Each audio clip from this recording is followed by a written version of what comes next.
Auzubillahiminash-shaytanir-rajim. Bismillahir-rahmanir-rahim. Ladies and gentlemen, Assalamu alaikum.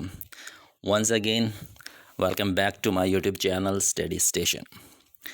उम्मीद करता हूँ कि आप सब लोग खैर आफ़ियत से होंगे और दुआ गो हूँ कि अल्लाह ताला आप सब लोगों को अपनी हिफ्ज़ व अमान में रखे। लेडीज़ एंड जेंटलमैन, आज हम आए हैं एक न्यू टॉपिक के साथ and believe me this topic is just outstanding. 20th century का जो वर्क है ये जो आज हम पढ़ने जा रहे हैं 20th सेंचुरी के अंदर इस जैसा वर्क नहीं लिखा गया and I will prove this thing later. जो आज हम वर्क पढ़ने जा रहे हैं उसका नाम है one of the greatest poem of 20th century, the waste land, which is written by T S. Elliott.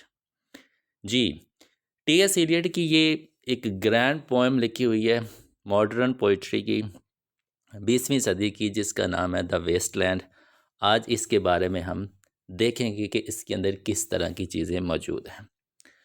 लेकिन इस पोएम को स्टार्ट करने से पहले कुछ चीज़ें हैं विच यू मस्ट नो। ये पोएम बहुत लेंथी है। Almost this poem contains 434 lines.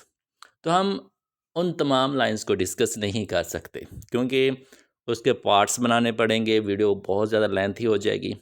लेकिन उन 434 लाइनों के अंदर जो चीज़ कॉमन है we are going to discuss that thing. तो अगर आप उस चीज़ को अच्छे तरीके से अंडरस्टैंड कर लेते हैं it means you will understand the whole poem. तो वो चीज़ है एलुयंस। ये पोएम एलुयन से भरी पड़ी है। एलुयन क्या होता है वो बाद में डिस्कस करते हैं, लेकिन कुछ पॉइंट्स है जो आपने चीज़ों को जहन में रखने। एग्ज़ाम पॉइंट ऑफ व्यू से जो एलुयंस है वो बहुत ज़्यादा इंपॉर्टेंट है। एलुयंस आप समझ लेते हैं इट मीन्स कि आपने पूरी नज़म को ही समझ लिया। अब टी.एस. एलियट साहब ने बड़ा ही कमाल का काम किया है। उन्होंने स्ट्रेट फॉरवर्ड चीज़ें नहीं कही, उन्होंने कुछ हिडन मीनिंग्स दे दिए, हिडन रेफरेंसेस दे दिए, कुछ पास से ले लिए, कुछ कहाँ से कुछ कहाँ से। अब एक तो उन्होंने मॉडर्न से उसको कंपेयर कर दिया और जो पीछे की मुकम्मल हिस्ट्री चली आ रही थी वो भी अपनी इस नज़म के अंदर उन्होंने कंपोज कर दिया और उन्होंने एक कंपैरिजन बना दिया। वो कंपैरिजन के साथ साथ हमें मौजूदा दौर को भी पता चल गया और पीछे वाले दौर का भी पता चल गया। तो ये जो सारी चीज़ें हम वो समझेंगे एलुयंस की मदद से। एलुयंस समझने हैं तो आपको पूरी नज़म समझ में आ जाएगी, लेकिन एक ही शर्त पे, जब आप इस वीडियो को मुकम्मल देख लेंगे इट्स माई गारंटी कि आपको वो एलुयंस समझ में आ जाएंगे। एलुयंस समझ में आ गए, इट्स अगेन माई गारंटी कि आपको पूरी नज़म समझ में आ जाएगी। पूरी नज़म समझ में आ जाएगी तो क्वेश्चन जिस तरह का भी होगा फिर मैं आपको गारंटी देता हूँ कि आप हर एक तरह का क्वेश्चन लिख पाएंगे। लेकिन उसके लिए आपको ये वीडियो पूरी देखनी पड़ेगी। चलिए जी, वीडियो थोड़ी सी लेंथी हो जाएगी तो without wasting of time let's discuss our today's poem, one of the greatest poem of 20th century, the waste land. अब जब द वेस्ट लैंड आप वर्ड सुनते हैं तो आपके जहन में एक अजीब सी नेगेटिव सी स्ट्रेंज सी फीलिंग आना शुरू हो जाए, द वेस्ट लैंड। अब डी कोड करें इस टाइटल को, इस नज़म के नाम को, तो एक अजीब सी फीलिंग आएगी, द वेस्ट लैंड। बेसिकली सब कुछ इस टाइटल के अंदर ही छुपा हुआ है। जो वेस्ट लैंड है ये बेसिकली आज के दौर की दुनिया है, मॉडर्न एज है। Basically T.S.. एलियट ने इंग्लैंड को पॉइंट आउट किया, लेकिन अगर हम इर्द गिर्द की चीज़ों को देखेंगे तो वो सिर्फ इंग्लैंड ही इसके अंदर इंक्लूड नहीं किया जा सकता। जिस एरिया के अंदर आप रहते हैं, जिस इलाके में, जिस शहर, जिस कंट्री में आप रहते हैं, वहाँ के हालात भी आपको इस तरह से नज़र आएंगे। तो जब आप ये पोएम पढ़ेंगे, एलुयंस को आप अटैच करेंगे तो आपको फील होगा कि वो सेम जो चीज़ है ना वो आपके इर्द गिर्द ही हो रही है। द वेस्ट लैंड, वेस्ट ज़ाया चीज़, लैंड सरजमीन, ज़मीन का ऐसा खित्ता जो ज़ाया हो चुका है, ज़मीन का ऐसा खित्ता जो किसी काम का नहीं रहा, ज़रखेज़ नहीं रहा, बंजर हो चुका है, वहाँ पे कुछ भी नहीं किया जा सकता, वो आपको किसी किस्म का फ़ायदा नहीं दे सकता। वो ज़मीन का जो खित्ता होगा हम उसको वेस्ट लैंड बोलेंगे। So basically the modern age, the modern world, आज के दौर का जो जहान है, आज के दौर की जो दुनिया है वो भी वेस्ट हो चुकी है। No one is there to give benefits to others. कोई भी ऐसा बंदा नहीं वो सिर्फ अपने मफाद के लिए काम कर रहा है, उसको दूसरों के नफ़े नुकसान से कुछ भी लेना देना नहीं है। खैर जी, चीज़ें डिस्कस करेंगे तो बहुत डीप चलते जाएंगे। ये नज़म ही कुछ ऐसी है कि एक वर्ड के पीछे पूरी की पूरी हिस्ट्री पड़ी होती है, पूरी की पूरी तारीख पड़ी होती है। तो एक एक वर्ड को, एक एक चीज़ को डिस्कस करेंगे तो एक एक वीडियो कम पढ़ना शुरू हो जाएगी। तो हम चीज़ों की गहराई में जाने से ग्रेज करेंगे, लेकिन हर एक चीज़ को डिटेल से डिस्कस भी करते जाएंगे। बट इन शॉर्ट चलें जी, स्टार्ट करते हैं हम आज का लेक्चर, द वेस्टलैंड के अलूजन्स। एक पॉइंट ध्यान में रखिए जी, the Waste Land is not just a poem, it is a library of references. जी, यहाँ पे एक चीज़ क्लियर हो गई कि जो वेस्टलैंड है वो सिर्फ एक नज़म ही नहीं है, लेकिन ये एक लाइब्रेरी है। यू नो वेरी वेल कि लाइब्रेरी के अंदर क्या होता है। Collection of books were there, बहुत सी किताबें वहाँ पे मौजूद होती हैं। ठीक है जी। तो इस नज़म के अंदर भी आपको लाइब्रेरी मिलेगी, लेकिन वो जो लाइब्रेरी मिलेगी वो आपको रेफरेंसेस की लाइब्रेरी मिलेगी। कोई एक पोइट का जिक्र नहीं होगा, एक राइटर का जिक्र नहीं होगा, एक नॉवलिस्ट का जिक्र नहीं होगा, एक प्ले राइट का जिक्र नहीं होगा, पूरी की पूरी हिस्ट्री का जिक्र होगा। Because T.S. Eliot's poem The Wasteland is full of allusions, so without understanding them, the poem seems confusing. But once you decode them, the poem becomes meaningful. So today we will focus only on major allusions in The Wasteland. इसके अंदर बहुत से allusions हैं, उनको नहीं समझेंगे तो आप poem को decode नहीं कर पाएंगे। But once you decode the reference allusions, तो जो पोएम है वो आपको मीनिंगफुल लगना शुरू हो जाएगी। तो हमारा इस वीडियो बनाने का मकसद भी ये है कि आपको जो वो नज़म है, वो एलुजन है, वो मीनिंगफुल बना सके। जी, अब हम स्टार्ट करते हैं जी अपने एलुजन से कि एलुजन होता क्या है। बेसिकली दो तरह के एलुजन्स होते हैं, एक आई से शुरू होता है और एक ए से शुरू होता है। जो हमने अलूजन्स को डिस्कस करना है वो ए वाला अलूजन है। Allusion, an allusion is a reference to another text. कोई भी एक हवाला जो आप दूसरी लिखाई से लेते हैं, पर्सन किसी शख्स से लेते हैं, इवेंट किसी वाक्य से लेते हैं, मिथ किसी झूठी कहानी से लेते हैं, रिलीजन किसी मज़हब से लेते हैं, और हिस्टोरिकल आइडिया या किसी तारीखी वाक्य से लेते हैं। कोई भी एक ऐसा हवाला जो आप किसी दूसरी चीज़, दूसरे शख्स, दूसरी किताब, दूसरे मज़हब, दूसरे ख्याल से कन्वर्ट करके अपनी तरफ ले आते हैं, वो एक अलूजन बनता है। ठीक है जी। तो वेस्टलैंड के अंदर जो लाइनें ली गई हैं, वर्ड्स लिए गए, वो बेसिकली वेस्टलैंड के अपने नहीं हैं। वो पीछे से पास्ट के अंदर कुछ चीज़ें ऐसी हुई हैं जो कि उन टी.एस. एलियट ने प्रेजेंट के अंदर उनको ऐड कर दिया, लेकिन एज ए रेफरेंस के तौर पे, एज ए कंपैरिजन के तौर पे।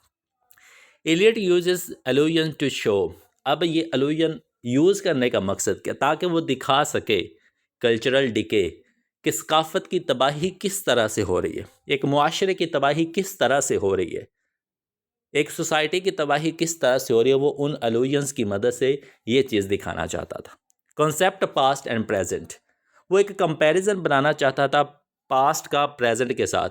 पास्ट के अंदर क्या हुआ है और प्रेजेंट के अंदर क्या हो रहा है, पास्ट अच्छा था या प्रेजेंट अच्छा है, पास्ट बुरा था कि प्रेजेंट बुरा है, इन चीज़ों का वो कंपैरिजन करना चाहता है। Compare modern society with ancient civilisation, ये बहुत गहरी चीज़ है जी, कि आज के दौर को वो पुराने ज़माने के दौर से जोड़ना चाहता था, आज के दौर को पुराने ज़माने से लिंक करना चाहता था कि ज़्यादा अच्छा कौन है। इस वजह से उसने रेफरेंसेस यूज़ किए, एलूजन्स का यूज़ किया। तो ये होता है जी एलूजन। अभी भी नहीं समझ आई, so let's understand it with the help of an example.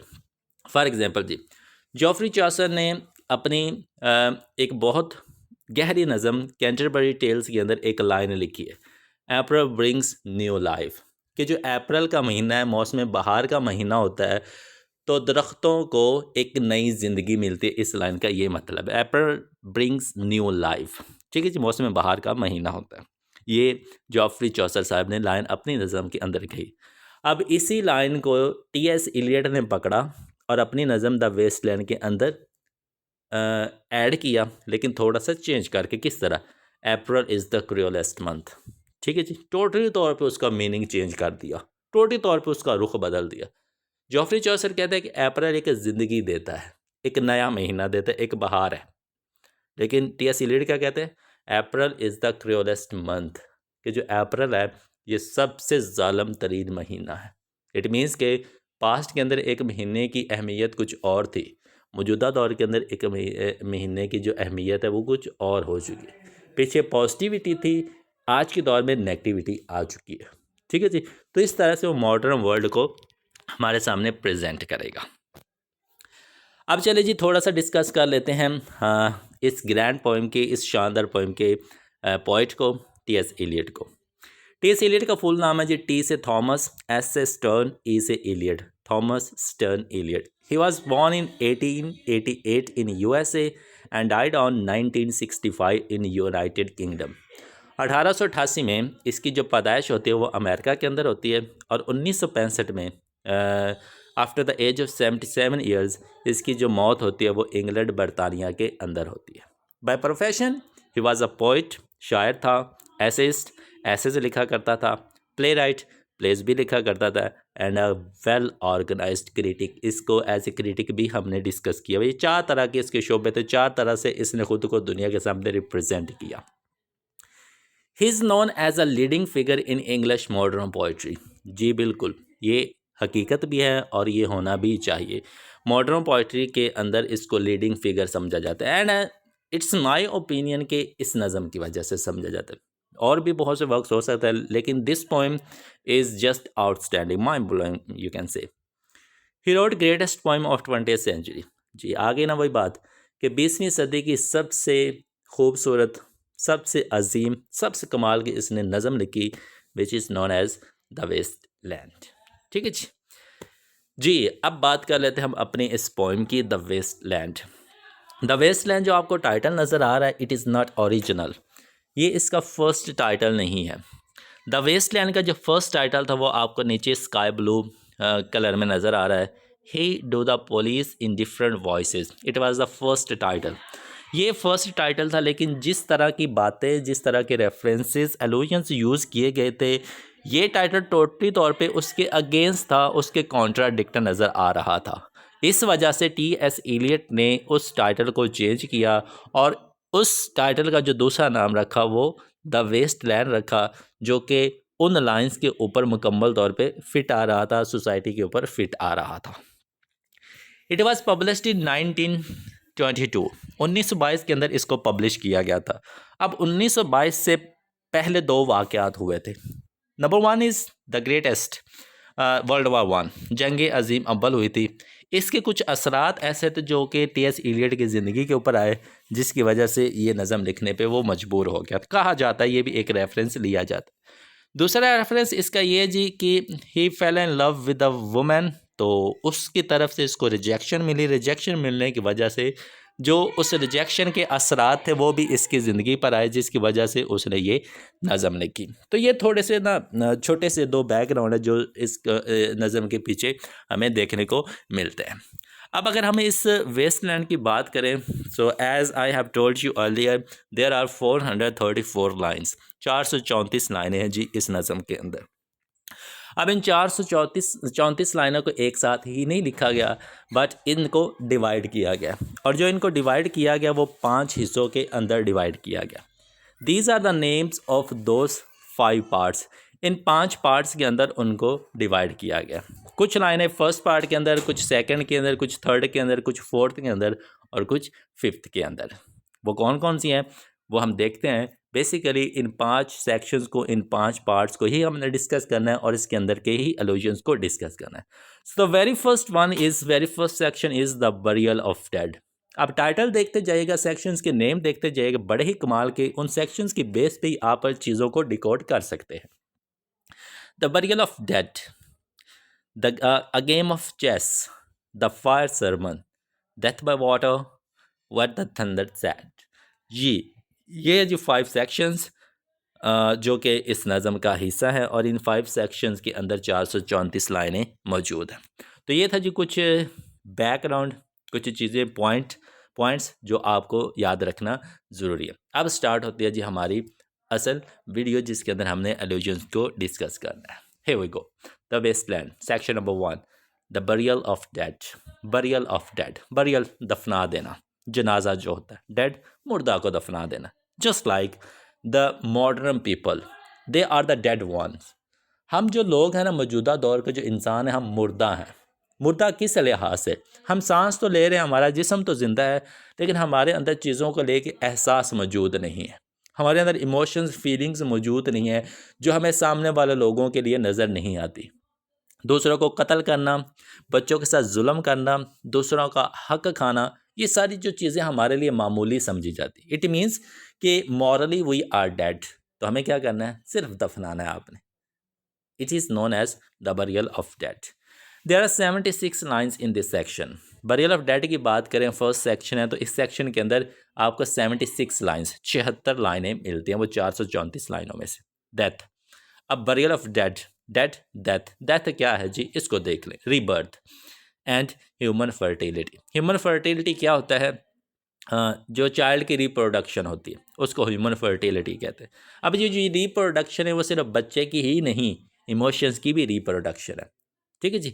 Being a मुस्लिम, अगर इस्लाम की बात करें, इस्लाम रिलीजन की बात करें, तो मौत के बाद दोबारा ज़िंदगी है, मौत के बाद इंसान ने दोबारा ज़िंदा होना है। So here death symbolises rebirth, human fertility, कि जो इंसान की मौत होगी तो इंसान मुकम्मल तौर पे ख़त्म नहीं होगा, उसकी रिप्रोडक्शन होगी, उसकी रीबर्थ होगी, वो दोबारा से ज़िंदा होगा। जब ज़िंदा हो तो शायद उसके अंदर वो फीलिंग्स आ जाए। इस ये ज़हन रख के ये टाइटल दिया गया। Birth is followed by death and death is followed by rebirth. जब इंसान पैदा होता है तो उसने मरना होता है, और जब इंसान मर जाता है तो उसने एक दफ़ा फिर ज़िंदा होना होता है। जब दूसरी बार ज़िंदा होगा फिर उसकी मौत नहीं होगी। Modern man is spiritually and morally dead. ठीक है जी। ये है जी इस सेक्शन का मेन पॉइंट, सेंट्रल आइडिया, कि जदीद दौर का जो इंसान है रूहानी तौर पे भी मुर्दा है और इखलाकी तौर पे भी मुर्दा है। उसको क्या चाहिए? उसको मर जाना चाहिए ताकि उसकी रीबर्थ हो, उसके अंदर जो चीज़ें हैं वो दोबारा से रीस्टोर की जा सके। ये था जी इस सेक्शन 1 के टाइटल का टाइटल के लिए अंडरस्टैंडिंग। अब आ जाते हैं जी allusion number 1, the burial of dead. Section number 1 है और इसके अंदर जो अलूजन्स यूज़ हुए हैं वो देखें कौन से। अलूजन नंबर 1, अलूजन नंबर 1 जो यूज़ हुआ जॉफरी चौसर, कैंटरबरी टेल्स। जॉफरी चौसर जो है वो एक बहुत ही अहम ख़ास किस्म का शायर है, और इसने एक नज़म लिखी थी, प्रोलॉग टू कैंटरबरी टेल्स। ये हम स्टार्ट में जब हमने एग्जाम्पल पढ़ी थी तो उसके अंदर ये चीज़ डिस्कस कर चुके हैं। जॉफरी चौसर ने अपनी नज़म कैंटरबरी टेल्स के अंदर एक लाइन दी है, when that April with his showers soote. ये वो पुरानी इंग्लिश है, पुरानी इंग्लिश के अंदर कुछ वर्ड्स इसी तरह लिखे जाते थे। आप देखेंगे कि ये अप्रैल के अंदर डबल एल आ गया, शोर्स के अंदर वो यू का इजाफा कर दिया गया। इस तरह ना वो पुरानी इंग्लिश है तो इस तरह से वर्ड्स थोड़े से स्ट्रेंज आपको फील हो रहे होंगे, लेकिन इसको आम अल्फाज में करें तो आम अल्फाज में न्यू इंग्लिश में हम इसको बोलेंगे अप्रैल ब्रिंग्स न्यू लाइफ। अब जो इस सेक्शन का फर्स्ट सेक्शन का अपनी नज़म का टी एस इलियट आगाज़ करता है वो जॉफरी चौसर के रेफरेंस से ही यूज़ करता है। जो फर्स्ट लाइन है ना वो उसकी यही है, April brings new life. T S Eliot ने इस रेफरेंस को किस तरह यूज़ किया है? April is the cruellest month, कि वो बहार वाला सीन गया, वो नई ज़िंदगी देने वाला सीन गया, वो जो खुशी देती थी, सुकून देती थी चीज़ें, वो दौर गया। अब दौर आ चुका है जुल्म का, मौत का, इंतहा का, खून खराबे का। अब छोड़ दो वो पुरानी बातें। तो जो टी एस एलियट अपनी नज़म wasteland section number 1 the burial of dead का जो आगाज़ करता है वो इस लाइन से करता है, April is the cruellest month. पहली लाइन से ही वो रीडर्स के जहन में एक चीज़ बिठा देता है कि भाई आज मैं नहीं छोड़ने वाला, मॉडर्न मैन को मैं नहीं छोड़ूंगा आज। मॉडर्न मैन की जो उसकी जो सिफात है ना, जो वो करता रहा, वो मैं आज सारे के सारे वो पन्ने उसके खोल दूंगा। ठीक है जी। पॉजिटिव नेगेटिव, पहले की बात करें जो दौर था, अप्रैल का महीना था वो पॉजिटिव था, अब वही महीना नेगेटिव हो चुका है। पहले महीना जो था कोई 700-800 साल पहले वो ज़िंदगी दिया करता था, लेकिन आज के दौर में हर एक चीज़ मौत दे दी। ठीक है जी। तो इस तरह से वो कंपैरिजन करता है। यही हमारे इस तरह के एलूजन्स बनेंगे। नंबर 2 में हमारे पास जो एलूजन आता है वो हमारे पास आता है जी दांतेज इन्फिर्नो। ये बहुत अहम एलूजन है। इस एलुजन को समझने के लिए हमें थोड़ी सी गहराई में जाना पड़ेगा। दांतेस इन्फिर्नो क्या है? दांते इज़ एन अदर पोइट, ये एक दूसरा हमारा पोइट है जी। तो अब हम इसको डिस्कस करते हैं कि इसके अंदर क्या बात की गई है। दांतेस इन्फिर्नो, पहले इन्फिर्नो को समझ कि वो क्या है। दांते ने एक नज़म लिखी थी, जिस तरह कैंटरबरी टेल्स लिखी थी जॉफ्री चौसर ने, इसने भी एक नज़म लिखी थी इन्फिर्नो। इन्फिर्नो का मतलब क्या होता है? ये एक डिवाइन कॉमेडी है। इन्फिर्नो का मतलब होता है हेल, दोज़ख को इन्फिर्नो कहते हैं। ठीक है जी। दांतेस इन्फिर्नो, दांते की जहन्नम। अब दांते जो था, जब ये थोड़ा सा बड़ा हुआ, यंग हुआ, एट यंग एज, तो ये ना कहीं गुम हो गया। ये एक इमेजिनेशन है, झूठी कहानी है। गुम हो गया। अब ये जो गुम हुआ, बेसिकली ये ना किसी चीज़ की तलाश में गुम हुआ। जब आपको पता है कि इंसान की ज़िंदगी के अंदर एक फ़ेज़ ऐसा भी आता है जब उसको अपनी गलतियों का एहसास हो जाता है। बेगम मुसलम, मैं गुनाह करता जाऊँगा तो अल्लाह की तरफ से कोई ऐसा दिन भी आएगा जब मुझे फ़ील होगा कि यार मैं अपनी ज़ात के साथ, अपने साथ बहुत बुरा कर रहा हूँ, तो मुझे ना अब तौबा कर लेनी चाहिए। तो दांते के साथ भी कुछ सीन ऐसा ही हुआ था कि उसको अपनी गलतियों का पछतावा हो गया, सो वो जंगल की तरफ निकल गया। अब जब वो जंगल में पहुंचा ना, तो उसको वहाँ पे 3 एनिमल्स मिले, leopard, lion and she wolf. ये 3 वो जानवर थे। ये नहीं कि जानवर असली शक्ल में उसके गिर्द आए। बेसिकली ये जो जानवर थे वो सिम्बलाइज कर रहे थे। जो लेपर्ड चीता है वो फ्रॉड था, लाइन जो था वो वायोलेंस थी, एंड शी वुल्फ जो थी वो ग्रीड थी। इन तीनों ने दांते को घेर लिया था कि उसके दौर के अंदर हर तरफ फ्रॉड था, वायलेंस थी और ग्रीड थी। मीन्स कि ये उसके अंदर समाये हुए थे। अब ये दांते इन तमाम चीज़ों से बचना चाहता था। तो खुदा की तरफ से क्या हुआ कि वहाँ पे एक और कैरेक्टर आया, एक और पोइट आया, वर्चल द रोमन पोइट। बहुत ही कमाल का ये पोइट। वो दांते के पास आता है और उसको इन 3 चीज़ों से बचा लेता है। वो कहता है कि मैं तुम्हें कोई और जगह ले जाता हूँ। तो वो कहता है मैं तुम्हें 3 चीज़ों का विज़िट करवाऊँगा। उन 3 चीज़ों में से एक जो चीज़ थी वो थी हेल।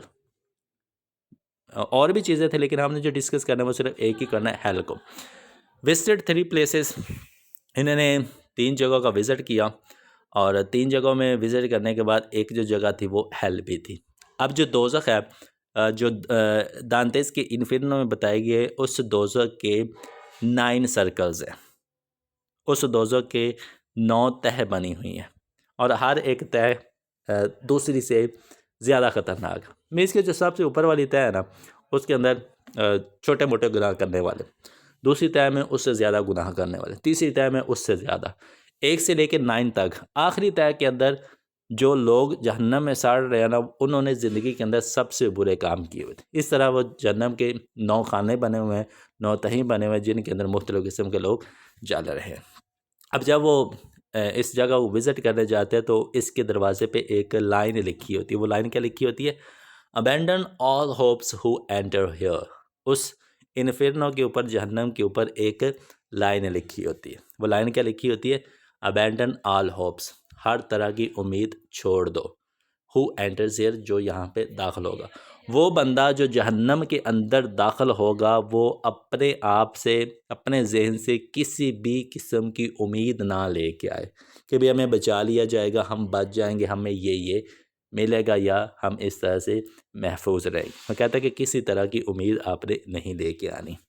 तो दांते जब वहाँ पे जाता है, वहाँ पे बहुत से लोग देखते हैं, तो क्या कहते हैं? I had not thought that had done so many, कि मैंने अपनी ज़िंदगी के अंदर नहीं सोचा था कि जो ज़िंदगी होगी, मौत होगी, वो इतने ज़्यादा लोगों को अपनी तरफ खींच लेगी। इसी तरह से यही लाइन टी.एस. इलियट ने अपनी नज़म के अंदर भी यही लिखी है कि जो मॉडर्न दौर के अंदर दाखिल होता है वो किसी किस्म की अच्छाई की उम्मीद ना रखे। यहाँ पे बुराई है, यहाँ पंजर चीज़ हो चुकी है, यहाँ हर चीज़ फना हो चुकी है, तो कोई भी बंदा किसी दूसरे से उम्मीद ना रखे। ये है जी हमारा अलुया number 2। If you talk about अलुया नंबर 3, तो अलुया नंबर 3 जो हमारे पास है वो द सिबल जी। तीसरे अलुयन का नाम है वह सिबल। सिबल कौन है जी? Roman Greece प्रोफिटेस। ये जी एक देवी थी जिसका जो शुमार किया जाता है वो यूनान से किया जाता है और ये रोमन थी। अब ये जो बीवी थी सिबल देवी थी, ये मुस्तकबिल देख लेती थी, फ्यूचर को देख लेती थी। और फ्यूचर इसने अपना देख लिया एंड शी डिज़ायर्ड के I want to become mortal, कि मैं ज़िंदा रहना चाहती हूँ। इसके खुदा से दुआ की या ख्वाहिश की कि मैं दूसरों को मुस्तकबिल बताती हूँ, मेरी भी ख्वाहिश होनी चाहिए। तो इसने अपनी ख्वाहिश का इजहार किया कि मैं मरना नहीं चाहती, मैं हमेशा ज़िंदा रहना चाहती हूँ। तो जो सिबल की ये ख्वाहिश थी, डिज़ायर थी, उसको खुदा ने कबूल कर लिया और उसको एक ऐसी ज़िंदगी दे दी जो कभी ख़त्म नहीं होनी थी।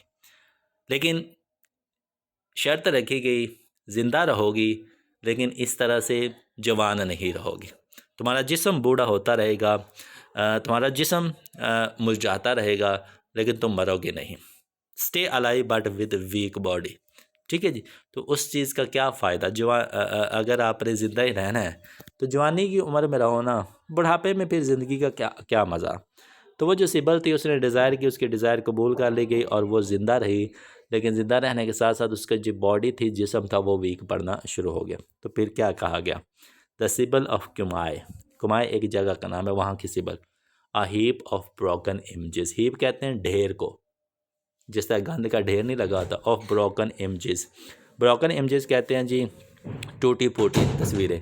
मीन्स के वो बूढ़ी हो गई, उसकी जो पिक्चर थी या उसकी जो इमेज था वो टूट फूट का शिकार था। मीन्स कि उसकी जो बॉडी शेप थी ना, वो अपनी असल हालत में नहीं थी।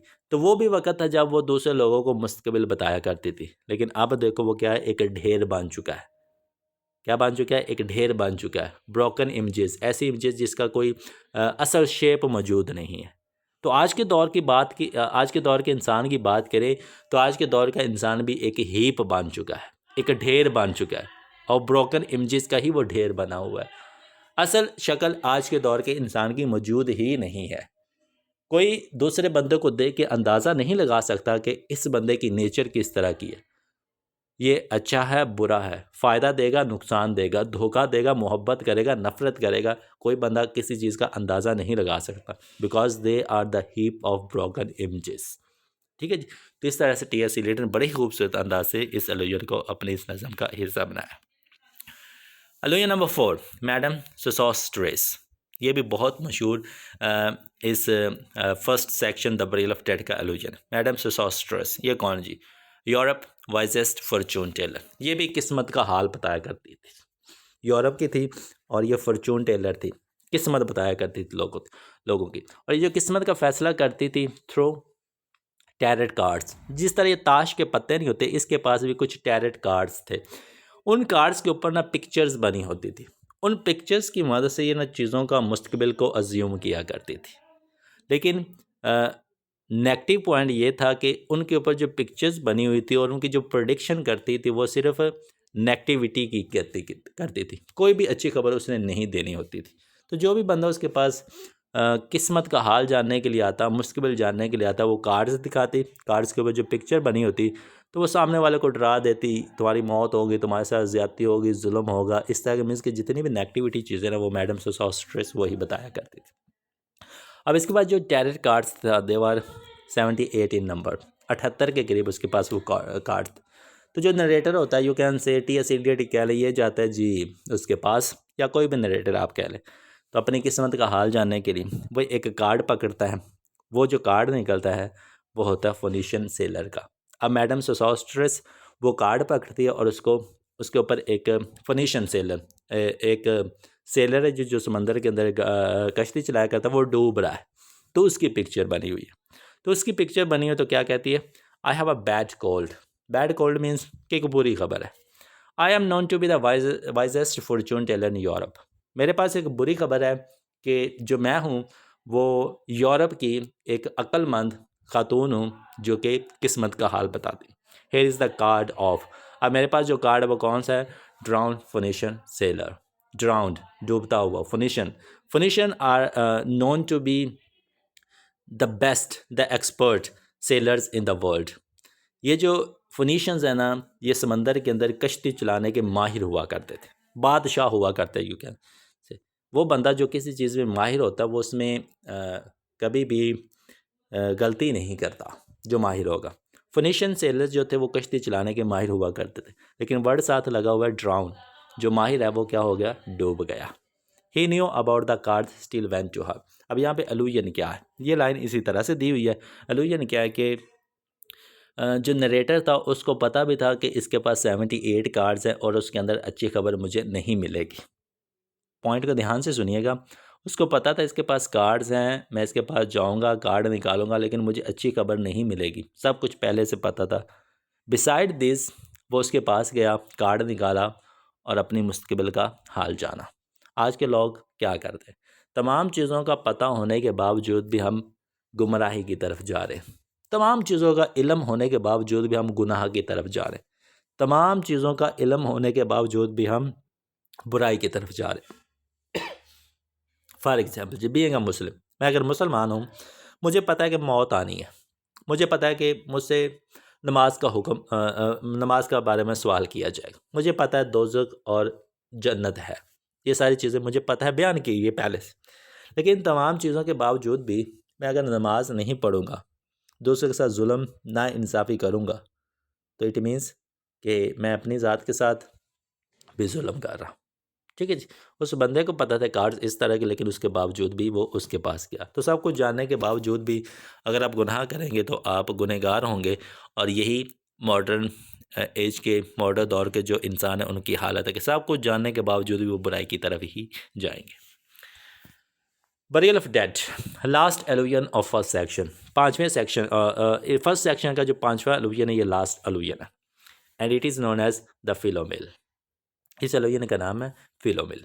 अ ग्रीक प्रिंसेस, फिलोमिल एक यूनान की शहज़ादी का नाम था, बहुत ही खूबसूरत, कमाल की, बहुत ही खूबसूरत शहज़ादी थी। And she was raped by a king Tereus, और उसी के गिर्द इर्द गिर्द उसी के इलाके का एक बादशाह था जिसका नाम था किंग टीरियस। उस बादशाह ने इस प्रिंसेस का, फिलोमिल का रेप कर दिया। रेप करने के बाद उसने इसकी ज़ुबान भी काट दी, ताकि जो कुछ भी हुआ, जो भी इसके साथ कुछ हुआ, ज़्यादती जुल्म हुआ, ये दूसरे लोगों को जाके ना बता दे। इसकी वजह से उसने इसकी ज़ुबान काट दी फिलोमिल की। अब फिलोमिल को किसी ने, या खुद, she transformed into night angle. Night angle बुलबुल जो परिंदा ना उसको कहते हैं। तो जो फिलोमिल थी उसको एक परिंदे में तब्दील कर दिया गया, और जो परिंदा था वो नाइट एंगल था। नाइट एंगल की जो आवाज़ है बड़ी सुरीली है। अब कहा जाता है कि जो नाइट एंगल है जब बोलता है तो अपनी सुरीली आवाज़ में वो दुख सुनाता है, वो दर्द सुनाता है जो फिलोमिल के साथ हुआ था। The change of Philomel by barbarous king, कि जो फिलोमिल की तब्दीली थी वो एक बादशाह की वजह से हुई, और वो जो तब्दीली थी वो उसकी जो सदाएँ हैं वो आज भी हमारे कानों में गूंजती है। ठीक है जी। तो आज के दौर के इंसान देखें वो इसी तरह से कर दे, रेप कर दिया, ज़्यादती कर दी, ज़्यादती करने के बाद किसी को मार दिया, किसी को क्या कर दिया, फलां फलां, मीन्स कि इस तरह के जो केसेस है वो बहुत आम हो चुके हैं। ठीक है जी। So this was your first section, ये था जी हमारा पहला सेक्शन। अब थोड़ी सी आपको जिस तरह बताया कि वीडियो लेंथी होती जाएगी, ये फर्स्ट सेक्शन है जी। फर्स्ट सेक्शन के बाद बात आती है सेकंड सेक्शन। अब फर्स्ट सेक्शन के अंदर इसी तरह के रेफरेंसेस यूज़ हुए हैं। अब उम्मीद करता हूँ कि एलुजन्स आपको समझ आना शुरू होंगे कि चीज़ें किस तरह से चल रही, तो बाकी के एलुजन समझना थोड़े इजी हो जाएंगे जी। अगर हम बात करें सेकंड एलुजन की, जो सेकंड सेक्शन की, सेकंड सेक्शन का नाम है the game of chess. Have you ever played this game, game of chess, कभी खेली है? जी नहीं खेली, तो आज हम देखते हैं जी ये किस तरह की गेम होती है, या ये किस तरह का टाइटल है। Section number 2, Game of Chess. There is a king and queen moves carefully, strategies but ultimate conflict. Game of Chess के अंदर क्या होता है जी, एक बादशाह होता है, एक मलका होती है, और इनकी जो चाल है बड़ी ही एहतियात से चालें वो चलते रहते हैं।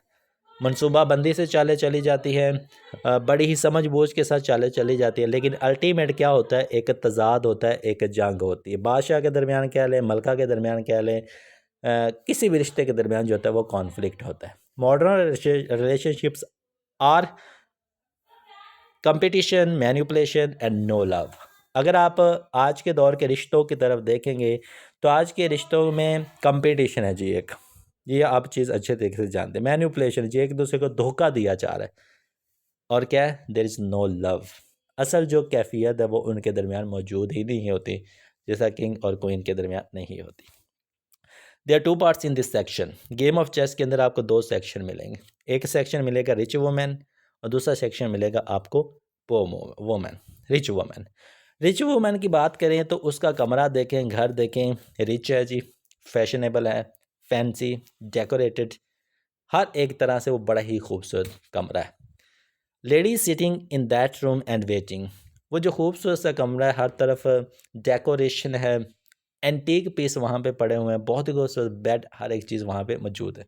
वहाँ पे एक खूबसूरत लेडी भी मौजूद है, शी इज़ रिच, बहुत अमीर है, एंड शी इज़ वेटिंग, वो इंतज़ार कर रही। किसका? हस्बैंड डजंट टॉक, कि उसका जो हस्बैंड है वो उससे बात नहीं करता। Luxuries cannot fulfil soul's emptiness. अब यहाँ से एक चीज़ ज़ाहिर होती है कि दुनिया की आपके पास जितनी भी आसाइशें मौजूद हों, सहूलतें मौजूद हों, लग्जरीज मौजूद हों, तो कभी कभी वो लग्जरीज होने के बावजूद भी आपके अंदर एक खालीपन सा रह जाता है। वो खालीपन इंसान से रिश्ता, इंसान से मोहब्बत होती है। यह जी एक रिच वुमेन की कहानी। Poor women. पुअर वुमेन का नाम है जी Lily named women. Lily named women, एक लिली नाम की खातून है, उसके 5 बच्चे हैं। बड़ी उसने ना तंग दस्ती वाली ज़िंदगी गुजारी, बहुत ही तंग मफलूज ज़िंदगी गुजारी हुई।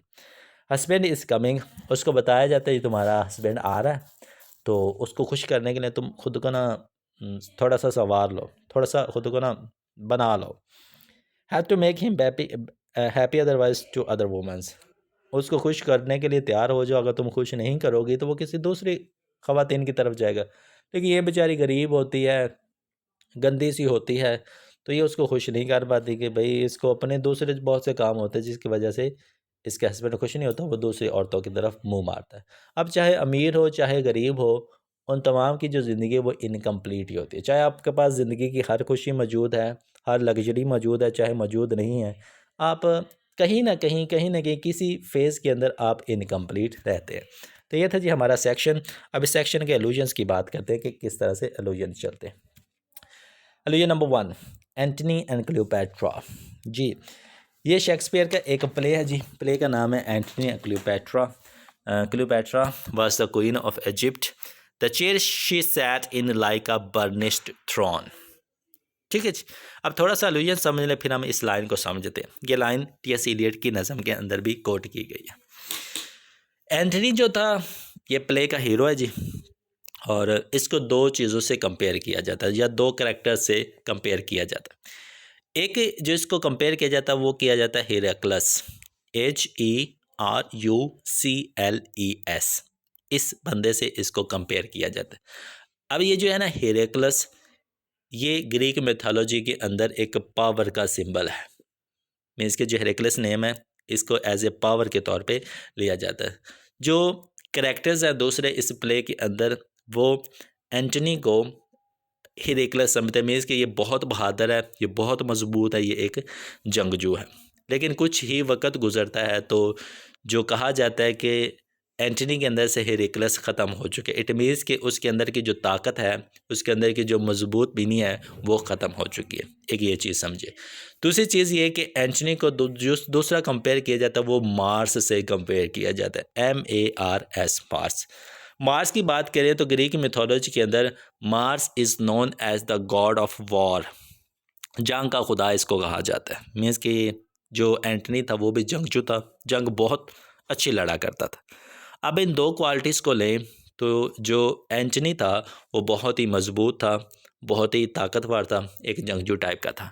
But he fell in love with Cleopatra, उसको क्लियोपैट्रा से मोहब्बत हो जाती है, जिसकी वजह से वो ना आगे का रहता है ना पीछे का रहता है, मुकम्मल तौर पे बर्बाद हो जाता है। The queen of Egypt, the chair she sat इन, जिस कुर्सी के ऊपर क्लियोपैट्रा बैठी होती है, लाइक अ बर्निश्ड थ्रोन, वो जो थ्रोन है वो इसी तरह से जिस तरह से वो जल रहा है।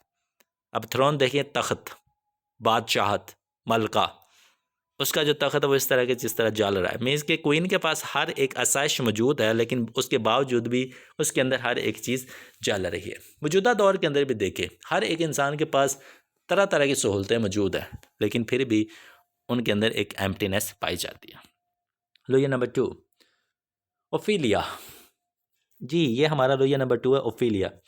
ओफिलिया एक करेक्टर है जी शेक्सपियर के प्ले हैमलेट के अंदर, और ये एक ट्रेजिक करेक्टर है। इसके फादर की मौत हो जाती है और जो हैमलेट मेजर करेक्टर है वो इसको रिजेक्ट कर देता है ओफिलिया को। तो ये एक लाइन कहते हैं, good night ladies, good night sweet ladies, good night, good night. लेकिन कोई भी बंदा उसकी इस आवाज़ को नहीं सुनता, इसकी आवाज़ के अंदर जो दर्द होता है उसको नहीं सुनता। फादर की मौत होगी, अलहदा दुख। हैमलेट की तरफ से रिजेक्शन हो गई, अलहदा दुख। अपना दर्द सुना रही है लेकिन कोई सुनने वाला नहीं है, अलहदा दुख। इसी दुख और दर्द में वो सुसाइड कर लेती है, उसकी मौत हो जाती है। Now compare it to the modern world. आज के दौर के अंदर भी यही है, आपको रिजेक्शन मिली, आपको मोहब्बत में नाकामी मिली, आपको फ्यूचर नहीं मिला, मुस्तकबिल नहीं मिला, तो आप क्या करेंगे? सुसाइड कर लेंगे। ठीक है जी, आज के दौर के अंदर भी इस तरह की चीज़ें चलती हैं। Number 3, Tempest, Shakespeare. तीनों जो अलूजन्स हैं वो हमारे पास शेक्सपियर के आगे। टेम्पेस्ट प्ले है जी, इस प्ले के अंदर एक लड़के जिसका नाम है Ferdinand. Girl Ferdinand was being told, उस लड़की को फर्डिनेंड को बताया जाता है, your father once drowned has been changed, कि तुम्हारा बाप जो समंदर के अंदर डूब गया था उसको निकाल लिया गया है और वो उसकी जो फिज़िकल अपीयरेंस है वो तब्दील हो चुकी है। जी उसकी क्या हो चुकी है? जो शक्ल सूरत है वो तब्दील हो चुकी है। तो वो क्या कहती है? दोज वर द पर्ल्स, वो सुनहरे मोती थे, दैट वर हीज आइज, जो उसकी आंखें थी। मीन्स कि उसके फादर की जो आंखें थी वो क्या बन चुकी थी? पर्ल्स बन चुके थे, कीमती मोती बन चुके थे। What does it mean? क्या मतलब है? आज के दौर के इंसान को देखे, जो पर्ल्स होते हैं वो पत्थर के ही आप कह लें कि इंसान के आज के का जो दिल है वो पत्थर हो चुका है, इमोशंस पत्थर हो चुके हैं, उनके अंदर किसी किस्म का एहसास मौजूद नहीं होता। जिस तरह उसके फादर की आंखें जो कभी हरकत किया करती थी अब वो पर्ल बन चुकी है, वो कुछ भी नहीं देख सकती। इसी तरह मौजूदा दौर का जो इंसान है, सब कुछ होते हुए भी वो कुछ नहीं देख रहा, कुछ भी महसूस नहीं कर रहा, कुछ भी नहीं कह रहा। ये हमारा लुइया नंबर 3 सेकंड सेक्शन है। सेकंड सेक्शन में लुइया नंबर 4 की बात करें, पैराडाइज लॉस्ट की बात करेंगे। पैराडाइज लॉस्ट कमाल की ये नज़म लिखी गई थी मिडल एजेस के अंदर, जॉन मिल्टन ने लिखी थी। अभी इस एज के अंदर क्या है? Adam and Eve were thrown from paradise, हज़रत आदम अलैहिस्सलाम और अम्मा हवा, इनको जन्नत से निकाल दिया जाता है। Still she cried, still the word pursue, still she cried, अभी तक वो रोती है, स्टिल द वर्ड परस्यू, फिर भी वो दुनिया हासिल कर रही है, उसका पीछा कर रही है। आज भी देखे इंसान दुनिया के अंदर रह रहा है, दुनिया की रंगीनियों में ही गुम है, दुनिया के पीछे भाग रहा है। उसको वो किस्सा भूल गया कि उसको कहाँ से भेजा गया था, उसको कहाँ से फेंका गया था, उसको वो सब कुछ भूल गया। वो किसके पीछे लग चुका है? दुनिया के पीछे रहा, दुनिया के रंगीनों के पीछे भागा फिर रहा है, रोता फिर रहा है, तमाम चीज़ें हो रही, लेकिन उसको जो वो अपना एक बेस थी वो मुकम्मल तौर पे भूल चुकी है। तो ये था जी हमारा section number 2, the game of chess. अब थर्ड सेक्शन हमारा स्टार्ट होता है, उसका नाम है द फायर सरमन। फायर कहते हैं जी आग को, सरमन कहते हैं खुतबा, आग वाला खुतबा, ऐसा खुतबा जो कि गर्म जोशी वाला हो। अब इसके अंदर जो फर्स्ट अलूजन है वो है जी गौतम बुद्धा, बहुत ही एलीट किस्म का, बहुत ही कमाल किस्म का करेक्टर जी बुद्धाइज़म, गौतम बुद्धा। इसने किताब लिखी जी जिसका नाम था जी आदित्य पारिया या सुता, ये कि किताब ही आप कह लें रेफरेंस के तौर पे इसको। अब इसके अंदर ना गौतम बुद्धा क्या कहते हैं? एवरीथिंग इज़ फायरिंग, इंसान की जितनी भी हिस्से हैं, इमोशंस हैं, just like eyes, ears, nose, tongue, body and mind, कि इंसान के अंदर ये जो सारी चीज़ें ना, इंसान की हिस्से, सेंसेस हैं, दे आर बर्निंग, ये जल रही हैं, ये जल रही हैं। अब इंसान के जिस्म के अंदर ये परमानेंट चीज़ें, ये ज़रूरी चीज़ें, और ये हवस के लालच में, ग्रीड के लालच, ग्रीड में, कत्ल गारत में, जुल्म करने में, पैसा कमाने में, मुस्तकबिल की फ़िक्र में, नौकरी की फ़िक्र में, ये सारी की चीज़ें क्या है? They are the burning, they are the firing, ये जल रही है। तो इसी चीज़ को कॉपी करते हुए टी एस एलियट ने वेस्ट एंड के अंदर क्या क्या है? एवरीथिंग इज़ बर्निंग, कि इंग्लैंड की बात करें, यूरोप की बात करें, तो यूरोप के अंदर ही हर एक चीज़ बर्न कर रही, हर एक चीज़ को आग लगी हुई। जिस तरह इंसान के जिस्म के अंदर इन 6 बेसिक चीज़ों को आग लगी हुई है ना, इसी तरह इंग्लैंड के अंदर भी हर एक चीज़ को आग लगी हुई। ये चीज़ फर्स्ट अलूजन। लेकिन number 2, Adam Spenser, sweet Thames. Adam Spenser ने जी sweet Thames is the name of a river. बरतानिया के अंदर, इंग्लैंड के अंदर एक बहुत ही खूबसूरत दरिया है जिसका नाम है स्वीट थेम्स। अब एडम स्पेंसर ने स्वीट थेम्स को सिंबलाइज किया पीसफुल, कि जो दरिया बड़ा ही पुरसकून है, ब्यूटीफुल, बड़ा ही खूबसूरत है, नेचुरल, कुदरती है एंड रोमांटिक, और ये बड़ा ही खूबसूरत रोमांटिक किस्म का दरिया। मीन्स के पहले दौर में, एडम स्पेंसर के दौर में, ये जो दरिया था इन चीज़ों की अलामत हुआ करता था। मॉडर्न यूरोप है, उसके अंदर ही ये दरिया है।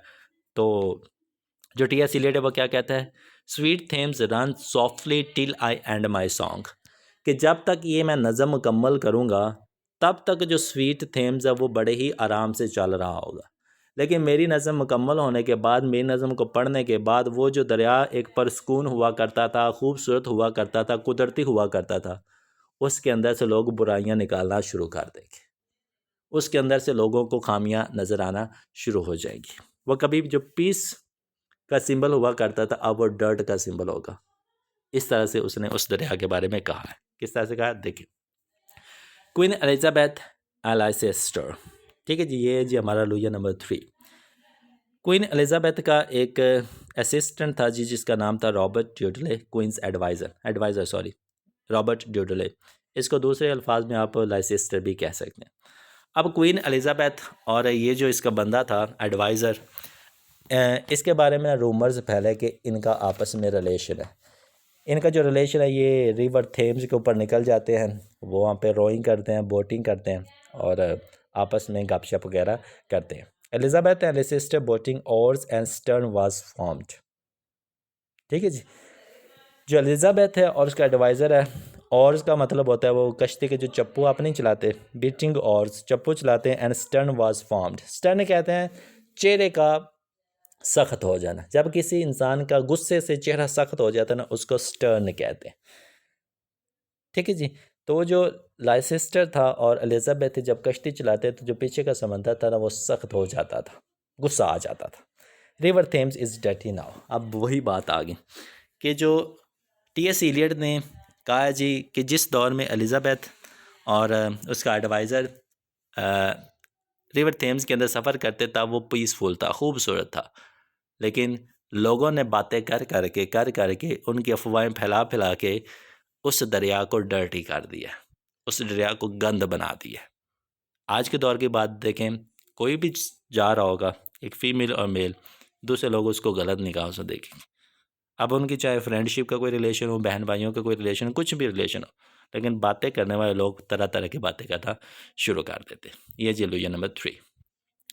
लुइया number 4, Thames daughter. Mythology, Greek mythology के अंदर एक लड़की है जिसका नाम है साइरन्स। ये जो साइरन्स है, लड़की है, ये दरियाए थेम्स दरिया के किनारे पे बैठ जाया करती थी। Sat on shores of river, ये जो रिवर थेम्स है इसके किनारे पे बैठ जाया करती थी। सैंग ब्यूटीफुली, और खूबसूरत से गाने गाया करती, बहुत ही खूबसूरत इसकी प्यारी आवाज़ थी। दरिया के किनारे बैठ कर नहीं गाने गाया करती थी। सेलर्स अट्रैक्टेड एंड ड्राउंड, जो भी उसके पास से सेलर्स घुसते, कश्तियाँ लेके, बहरी जहाज़ लेके गुजरते, वो इसकी प्यारी सी आवाज़ सुनते, सुरीली सी आवाज़ सुनते, वो इसकी तरफ अट्रैक्ट हो जाते, और उनका जो जहाज़ चलाने का जो तरीका होता है या जहाज़ चलाने की तरफ तवज्जो होती थी वो डिस्ट्रैक्ट हो जाती थी, जिसकी वजह से उनका जो जहाज़ था वो डूब जाता था, वो मर जाते थे। अब इसी चीज़ को उसने सिंबलाइज़ किया है लंदन गर्ल्स के साथ, कि जिस तरह वो सायरन्स है, लड़की है, लोगों को डिस्ट्रैक्ट करती है, इससे जो लंदन की लड़कियां हैं वो भी लड़कों को या मर्दों को डिस्ट्रैक्ट करती है, उनका रुख उनका रुख हटा देती है, मीन्स कि उनकी तवज्जो बदल देती है। वो अच्छी तरह अपने सफ़र पे निकले होते हैं, सीधे रास्ते पे चल रहे होते हैं, लेकिन ये उनको अपनी तरफ माइल करती हैं और उनसे गलत गलत काम करवाती हैं। ठीक है जी, ये लो, ये नंबर 4। ये था जी हमारा सेक्शन नंबर 3। अब बात करते हैं जी सेक्शन नंबर 4 की, death by water. Death by water इस नज़म का सबसे छोटा सेक्शन है, चंद एक लाइन्स है, इसलिए इसके अंदर जो अलूजन है वो एक है, death by water. Death by water का जिक्र हम पहले भी कर चुके हैं, जो फोनिशियन सेलर था उसकी। फिलिबस द फोनिशियन किंग ड्राउंड। फिलिबस एक आदमी था जी, फोनिशियन सेलर था, किंग था जी फोनिशियन। किंग से मुराद ये नहीं कि वो बादशाह था, मीन्स के समंदर के अंदर सफ़र करने का किंग था, उसका नाम क्या था, फिलिबस। Philebus the Phoenician, a fortnight that forgot the cry of girls and deep sea swell and the profit and loss. ये लाइन्स है जी टी.एस. एलियट ने इनका शुमार किया। Phlebas the Phoenician sailor, Phoenician sailor आपको बताया था फिनिशियन एक कौम थी, सेलर ये समंदर के अंदर जहाज़ चलाने के माहिर थे। ये समंदर के अंदर ये तजारत किया करते थे, पेट पूजा करने के लिए, पैसा कमाने के लिए अंदर समंदर ही सफ़र किया करते थे। अब समंदर के अंदर तजारत पैसा कमाने के हवाले से इतना सफ़र किया कि एक दिन जो फिलिबस है उसकी मौत हो जाती है। वो जो दौलत कमाता रहा, पैसा कमाने की खातर उसने अपनी जान गंवा दी। ठीक है जी, तो क्या कहता है फिलिबस द फिनिशियन, फिलिबस जो कि एक फिनिशियन था, फोर्टनाइट डेथ, उसकी 14वीं रात मौत हो जाती है। Forget the cry of girls, cry of girls समंदरी परिंदे होते हैं जी, क्राई चीखना बोलना, गर्ल्स समंदरी परिंदों को कहते हैं। एंड डीप सी गहरा समंदर, swell and profit and loss, swell swell का मतलब होता है फूल जाना, मीन्स कि जब वो डूबा तो पानी उसके अंदर गया और वो क्या फूल गया। प्रॉफिट एंड लॉस, मुनाफा कहाँ पे गया, नुकसान कहाँ पे गया, गया तो वो मुनाफा कमाने के लिए, लेकिन उसकी मौत हुई तो उसका नुकसान हो गया। तो आजकल के दौर के इंसान को देखेंगे वो प्रॉफिट और लॉस की उसकी फ़िक्र नहीं होती, उसको चाहे कि वह पैसा आए पैसा आए पैसा आए, वो तरीके नहीं देखेगा, वो हर एक तरीके से जायज़ नाजायज़ तरीके से पैसा कमाता रहेगा। अब बात करते हैं जी अपने लास्ट सेक्शन की, which is what the thunder set, thunder आसमान, आसमानी बिजली जो गरजती है वो। अब इस नज़म के अंदर ना इस सेक्शन के अंदर बहुत ही गहरी बातें की गई, थोड़ा सा लेंथ ही ये सेक्शन हो जाएगी क्योंकि इसके अंदर एक एलुजन बहुत इंपॉर्टेंट है, वो एलुजन हम डिस्कस कर लेते हैं जी। व्हाट द थंडर सेट, आसमानी बिजली क्या कहती है। Allusion number 1, Jesus Christ, Jesus Christ हज़रत ईसा अलैहिस्सलाम को कहते हैं। He who was living now dead, ये बहुत इंपॉर्टेंट लाइन है, वेस्ट लाइन के अंदर है। अब जीसस क्राइस्ट के बारे में आपको पता होना चाहिए कि असल में हुआ क्या था। ठीक है जी, अब इस एलुजन को समझने के लिए कापी पेंसिल पास रखिएगा और चीज़ें लिखते जाइएगा किस तरह से चीज़ें चलती है। Allusion number 1, Jesus Christ. अगर आज से तकरीबन हम बात करें 2000 साल पहले की, तो हज़रत ईसा अलैहिस्सलाम की पैदाइश हुई थी। हज़रत ईसा अलैहिस्सलाम की जो पैदाइश हुई थी, he was born in Palestine, फ़लस्तीन में इनकी पैदाइश हुई थी।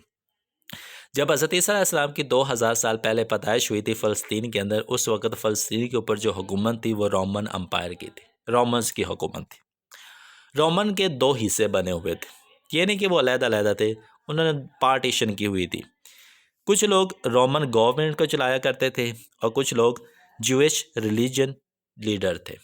कुछ लोग हुकूमत चलाया करते थे, कुछ लोग मज़हब की रखवाली किया करते थे। इसी तरह हज़रत इस्लाम बड़े होते गए तो उनको पता चला कि इनका तो सिस्टम ही बड़ा ख़राब सा है, इनका सिस्टम अच्छा नहीं चल रहा। तो जितनी भी उन्होंने लोगों को सीधा रास्ता दिखाना शुरू कर दिया, लोगों को खुदा की तरफ बुलाना शुरू कर दिया, यू कैन से मीन्स के तालीमात देना शुरू कर दिया। तो जो चाहे रोमन गवर्नमेंट थी, उसका जो किंग था या जो मजहबी स्कॉलर्स थे, वो सारे के सारे हज़रत ईसा अलैहिस्सलाम के ख़िलाफ़ हो गए। 3 चीज़ों के ख़िलाफ़ हुए। नंबर 1, तालीमात के ख़िलाफ़ हो गए, हज़रत ईसा अलैहिस्सलाम जो तालीमात दिया करते थे ना, उनके ख़िलाफ़ हो गए। दूसरी चीज़ कि जो वो सिस्टम लेके चल रहे थे ना, ये उसके भी ख़िलाफ़ हो गए। तीसरा, लोग हज़रत ईसा अलैहिस्सलाम को मसीह के नाम से मसीहा समझना शुरू हो गए थे। अब मसीहा यू कैन से किंग ही होता है, तो उन्होंने कहा कि रोमन्स के अंदर एक ही किंग है, सीज़र, जूलियस सीज़र, उसके अलावा कोई किंग नहीं हो सकता। तो लोग हज़रत ईसा अलैहिस्सलाम को मसीहा मानते थे, समझते थे। मसीहा का मतलब है कि उनका रखवाला, अगर ये उनका रखवाला है तो वो जो हमारा किंग है रोमन, वो तो फिर किसी काम का नहीं रहा। तो ये 3 चीज़ों को उनसे ना लोगों को ना इख्तलाफ था। तो ये चाहते थे कि ये इस सिस्टम को जल्द से जल्द ख़त्म किया जाए। अगर इस सिस्टम के ऊपर काबू नहीं ना पाया गया तो जो हज़रत ईसा अलैहिस्सलाम है वो हमारे लिए आगे के लिए ना प्रॉब्लम्स क्रिएट करेंगे। अब हज़रत ईसा अलैहिस्सलाम ठीक रास्ते पे चल रहे थे, वो अपनी तालीमात दे रहे थे, लोगों को तालीम दे रहे थे, जिसकी वजह से हज़रत ईसा अलैहिस्सलाम ने ना कुछ लोगों का एक ग्रुप बनाया हुआ था जिनको ना वो दीन दुनिया की बातें सिखाया करते थे, तालीमात दिया करते थे। उनके उस ग्रुप में ना देयर वर 12 डिसाइपल्स, उनके 12 चेले थे, 12 शागिर्द थे, या आम अल्फाज में हम कहते हैं ना हवारी थे। हज़रत ईसा अलैहिस्सलाम के 12 हवारी थे।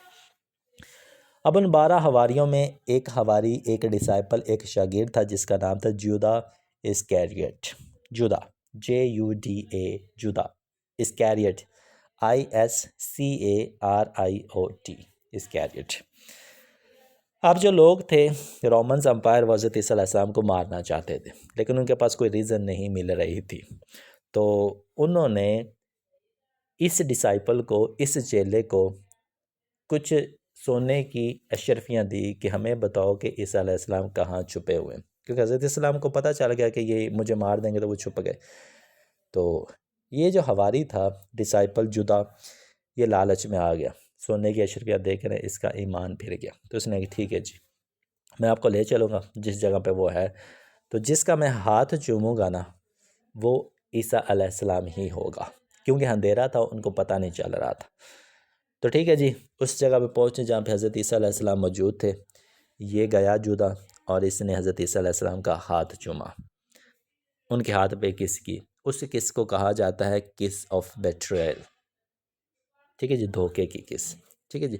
तो जैसे ही उसने किस की, रोमन अम्पायर को, रोमन के जो लोग थे, पता चल गया, तो हज़रत ईसा अलैहिस्सलाम को पकड़ लिया गया और उनके ऊपर एक इल्ज़ाम लगाया गया, क्योंकि उनके पास और कोई वजह नहीं थी। तो उनके ऊपर एक इल्ज़ाम लगाया गया, the accused of blasphemy. Blasphemy, BLASPHEMY, blasphemy. Blasphemy क्या होता है? सन ऑफ गॉड, कि हज़रत ईसा अलैहिस्सलाम जो है ना, वो ख़ुद को खुदा का बेटा कहते हैं, नाउज़ बिल्लाह। लोगों ने, जो रोम्स के खिलाफ थे लोग हज़रत ईसा अलैहिस्सलाम को, उन्होंने क्या कहा कि हज़रत ईसा अलैहिस्सलाम खुद को खुदा का बेटा कहते हैं। कानून के हिसाब से ये हज़रत ईसा अलैहिस्सलाम को इस बात में मार नहीं सकते थे, कत्ल नहीं कर सकते थे। तो वो गए उस वक़्त के गवर्नर के पास, क्योंकि जो उनका किंग था वो एक ही था जो कि मर चुका था। तो उस वक़्त के गवर्नर के पास गए, उस गवर्नर का नाम था पायलेट पॉन्टियस। पायलेट पॉन्टियस उस वक़्त का गवर्नर था, और उनको परेशान करना, उकसाना शुरू कर दिया कि आपने हज़रत ईसा अलैहिस्सलाम को मारना है, नाउज़ बिल्लाह। क्योंकि उनको नहीं मारेंगे तो अपना दीन फैलाएंगे, लोगों को अपना रास्ता दिखाएंगे, तो हमारा जो वजूद है ना, वो ख़त्म हो जाएगा। तो पॉन्टियस ने, पायलेट पॉन्टियस ने हर एक चीज़ सुनी। उनको पता था कि हम हज़रत ईसा अलैहिस्सलाम के साथ गलत करने वाले। इसके बावजूद भी उन्होंने हुक्म जारी किया कि हज़रत ईसा अलैहिस्सलाम को क्रूसीफाइड किया जाएगा। क्रूसीफाइड करने का मतलब है कि लकड़ी के तख्त पे उल्टा दिया जाएगा और उनके हाथों, पाँव और माथे में ना कील खौंपे जाएंगे। क्रूसीफाइड करने का ये मतलब होता है। ठीक है जी। तो क्रूसीफाइड करने का हुक्म मिल चुका था गवर्नर की जानब से। जुमे का दिन था। जुमे के दिन 3 बजे हज़रत ईसा अलैहिस्सलाम को क्रूसीफाइड कर दिया गया। अब कहते हैं जी, जब क्रूसीफाइड किया गया था तब बादल गरजे थे, ज़मीन लर्जा गई थी, लर्ज उठी थी, हर एक तरफ अंधेरा छा गया था जब हज़रत ईसा अलैहिस्सलाम को क्रूसीफाइड किया गया था। ठीक है जी। ये जी हज़रत ईसा अलैहिस्सलाम की कहानी। ही who was living now dead. अब इसका मतलब क्या है, ये सुने।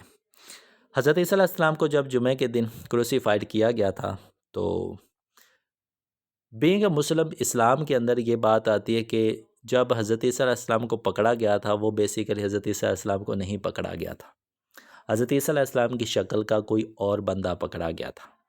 अल्लाह ताला ने हज़रत ईसा अलैहिस्सलाम को ज़िंदा आसमान पे उठा लिया था। जो क्रूसीफाइड किया गया था, मारा गया था, वो हज़रत ईसा अलैहिस्सलाम जैसा ही कोई बंदा मारा गया था, वो हज़रत ईसा अलैहिस्सलाम नहीं थे। ठीक है जी। तो ये बात कहेगी ही who was living now dead, कि वो जो कभी ज़िंदा था अब क्या, वो ख़त्म हो चुका है। अब इसको आज के दौर में अप्लाई करें तो हम कह सकते हैं कि पीछे दौर का जो इंसान था वो पहले ज़िंदा हुआ करता था, उसके अंदर चीज़ों का एहसास मौजूद होता था, लेकिन आज के दौर के अंदर किसी किस्म का एहसास नहीं है। आज के दौर का जो इंसान है वो क्या है, मर चुका है, मुर्दा हो चुका है। असल में ये चीज़ हमें टी.एस. इलियट समझाना चाहता है। नंबर 2 पे हमारे पास एलुजन आ जाता है पीटर एंड रॉस्टर। ठीक है जी। अब ये एलुजन है पीटर। आपको बताया था कि हज़रत ईसा अलैहिस्सलाम के 12 हवारी थे, 12 शागिर्द थे, 12 चेले थे। उन 12 चेलों में से एक चेले का नाम था पीटर। एक तो वो था ना जिसने धोखा दिया, झूठा। दूसरा था पीटर। अब हज़रत ईसा अलैहिस्सलाम ने इस पीटर, इस शागिर्द से कहा कि जब मुझे पकड़ लिया जाएगा ना, तो तुम मेरा 3 बार इनकार करोगे। मुझे पता है कि जब मुझे पकड़ लिया जाएगा, लोग तुमसे सवाल करेंगे, तुम मेरा 3 दफ़ा इनकार करोगे। पीटर से हज़रत ईसा अलैहिस्सलाम ने कहा। तो ऐसा ही हुआ। साइमन पीटर जो था वो एक डिसाइपल था। हज़रत ईसा अलैहिस्सलाम को पकड़ा गया। तो जब पकड़ा गया तो लोगों ने इनसे सवाल पूछा, do you know him, do you know him, do you know him. तो वो जो बच्चा था वो डरा हुआ था। उस बच्चे ने कहा, no I don't know him, मैं इसको नहीं जानता, मैं इसको नहीं जानता, मैं इसको नहीं जानता। 3 दफ़ा लोगों ने सवाल किया, 3 दफ़ा ही साइमन पीटर ने एक ही जवाब दिया कि नहीं, मैं इसको नहीं जानता। तो वो हज़रत ईसा अलैहिस्सलाम ने पेशन गोई की थी कि तुम मेरा 3 बार इनकार करोगे, तो वो पीटर 3 दफ़ा इनकार करता है। तो लाइन में कहा गया है, only a cock stood on the roof tree, कोकोरिको कोकोरिको कोकोरिको। अब ये 3 दफ़ा नीचे वाली लाइन है, कोकोरिको कोकोरिको कोकोरिको। टी.एस. इलियट ने इस तरह से इसको लिंक किया कि जिस तरह पीटर ने 3 दफ़ा इनकार किया था, only a cock stood on the roof tree, कि एक कॉक खड़ा हुआ है ट्री के ऊपर और वो क्या आवाज़ लगा रहा है, कोकोरिको कोकोरिको कोकोरिको। जैसे जैसे वो पीटर 3 दफ़ा इनकार कर रहा था, वैसे वैसे वो जो मुर्ग है वो भी यही कह रहा है। ठीक है जी। अब आज के दौर की तरफ देखें तो लोग सब कुछ जानते हुए भी झूठ बोलते हैं, नाइंसाफ़ी करते हैं, जुल्म करते हैं। वो अपने सामने अपनी जान बचाने के लिए, ख़ुद को सेफ रखने के लिए वो दूसरों की ज़िंदगी ख़तरे में डाल देते हैं। Number 3, Amos road third man. ठीक है जी, एमस रोड थर्ड मैन। अब जब हज़रत ईसा अलैहिस्सलाम को अल्लाह ताला ने उठा लिया आसमान की तरफ, तो जो उनके चेले थे, एक जुदा था, दूसरा पीटर था, इसके अलावा 2 और चेले थे। उनको पता चला कि तालीमात ख़त्म हो चुकी है, हज़रत ईसा अलैहिस्सलाम चले गए या रुखसत हो गए, तो उन्होंने तालीमात का सिलसिला जारी रखा। तो वो वहाँ से निकले और वो एक रोड के ऊपर चल रहे थे। उस रोड का नाम था एमस रोड। एमस रोड पे 2 चेले चल रहे थे, उनका नाम नहीं मेंशन किया गया। चलते चलते चलते चलते उनको फील हुआ कि उनके साथ एक और आदमी भी चल रहा है, the third man. It is just like a soul, he is just like a soul, कि वो जो बंदा है ना, वो फिज़िकल अपीयरेंस नहीं, लेकिन ऐसे जिस तरह उस इंसान की रूह चल रही है। तो बाद में पता चला कि जो उनके साथ तीसरा बंदा चल रहा है ना, वो हज़रत ईसा अलैहिस्सलाम, who is third, who always beside you. वो तीसरा कौन था जो हमेशा आपके साथ होता है? It is our soul, it is our God. कि इंसान को सीधा रास्ता दिखाने वाली एक चीज़ उसके साथ हमेशा मौजूद होती है। इंसान का डर भी होता है, इंसान का मुस्तकबिल भी होता है, इंसान की सोच भी होती है, इंसान का ईमान भी होता है, इंसान का खुदा भी होता है। कोई सी भी सूरत में ये हो सकता है, लेकिन इंसान के साथ एक साया ज़रूर रहता है। अब लास्ट आ जाता है जी, लास्ट अलुयन इस नज़म का। इसके बाद जो हमारी नज़म होगी वो एंड हो जाएगी। उपनिषद बुद्धाइज़म, 2 चीज़ें जी। जो उपनिषद आपको नज़र आ रही है, ये एक किताब है, हिंदुओं की पुरानी किताब। जिस तरह हर एक रिलीजन की अपनी अपनी किताब, इस तरह हिंदुओं की भी एक किताब है उपनिषद, सॉरी। और उपनिषद के अंदर 3 वर्ड है जी, डा डा डा। ये बेसिकली जो आपको 2 लाइनें नज़र आ रही है ना, द वेस्ट लैंड की एंडिंग लाइन्स हैं, डा डा डा। अब इन 3 डा डा से क्या मुराद है? फर्स्ट डा का मतलब है दाता, DATA, दाता। दूसरी डा का मतलब है दयाद्रम, DAYADHRAM, दयाद्रम। तीसरे डा का मतलब है दमयाता, DAMYATA, दमयाता। डाटा, दयाद्रम, दमयाता। अब डाटा का मतलब होता है गिव, दो। डायाड्रम का मतलब होता है बी कंपैशनेट। और याता का मतलब होता है कंट्रोल योर सेल्फ, कि अल्लाह की राह में देते जाओ। दाता, अल्लाह की राह में देते जाओ, खुदा की राह में देते जाओ। बी कंपैशनेट, और अपने अल्फाज पे स्टे रखो, अपने अल्फाज के ऊपर जमे रहो। जो कुछ तुम चाहते हो ना वो करते रहो।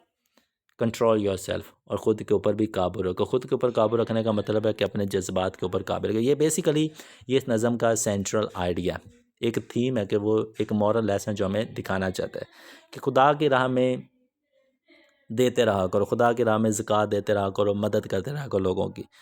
बी कंपैशनेट, लोगों के साथ मोहब्बत से पेश आओ, लोगों के साथ नरमी से पेश आओ। कंट्रोल योर सेल्फ, और अपने जज्बात के ऊपर काबू रखो। ये बेसिकली ओपन निशात की किताब के अंदर ये चीज़ें मौजूद हैं। दूसरा हमारे पास जो रेफरेंस आ जाता है वो आ जाता है बुद्धाइज़्म का, गौतम बुद्धा, जो कि एक लिटरेरी फिगर है जी, जो कि एक रिलीजियस फ़िलासफ़ी है। अब इसके अंदर ये वर्ड बोलता है शानित शानित शानी, ये बुद्धाइज़्म के वर्ड्स हैं। शानित शानित शानी, ये इस नज़म की लास्ट लाइन्स है। शानित शानित शानी का मतलब होता है पीस पीस पीस, अमन रखो अमन रखो अमन रखो, सुकून रखो सुकून रखो सुकून रखो, कि चीज़ें जैसे भी चली जाएं।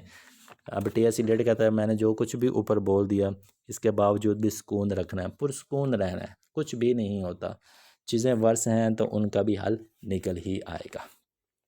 तो ये था जी हमारी वेस्टलैंड, और ये थे उसके अलूजन्स।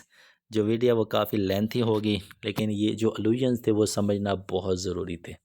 ये अलूजन समझ लेते हैं तो इट मीन्स कि आपको पूरी नज़म समझ में आ जाएगी। ये जो अलूजन्स के अंदर रेफरेंस के तौर पे हमने लाइंस पढ़ी है ना, बेसिकली ये लाइंस ही मिल के द वेस्ट लैंड बनाती हैं। अब उम्मीद करता हूँ कि पास्ट के प्रेजेंट के जो रेफरेंस मिला के हमें पता चल गया कि पीछे की चीज़ें कैसी थी और आज की चीज़ें कैसी हैं। अब जो लाइनें हमने पढ़ी या जो रेफरेंसेस हमने यूज़ किए, दुनिया के जिस कोने में भी आप बैठ के ये चीज़ें फ़ील करेंगे तो आपको पता चलेगा कि आपके इर्द गिर्द सारी चीज़ें हो रही हैं। ठीक है जी, तो ये था जी हमारा आज का लेक्चर द वेस्टलैंड के ऊपर और उसके लोयंस के ऊपर। उम्मीद करता हूँ कि आपको वीडियो पसंद आई होगी, उम्मीद करता हूँ कि आपको समझ भी आ गई होगी। इसके रिलेटेड कोई भी क्वेश्चन हो तो काइंडली कमेंट सेक्शन में लाजमी तौर पर बताइएगा, और ये जो स्लाइड्स हैं ये भी मैं कमेंट सेक्शन में या डिस्क्रिप्शन में डाल दूँगा, तो आप इससे भी हेल्प ले लीजिएगा। तो इंशाल्लाह फिर मुलाकात होगी, तब तक के लिए thank you so much. Have a nice day to all of you.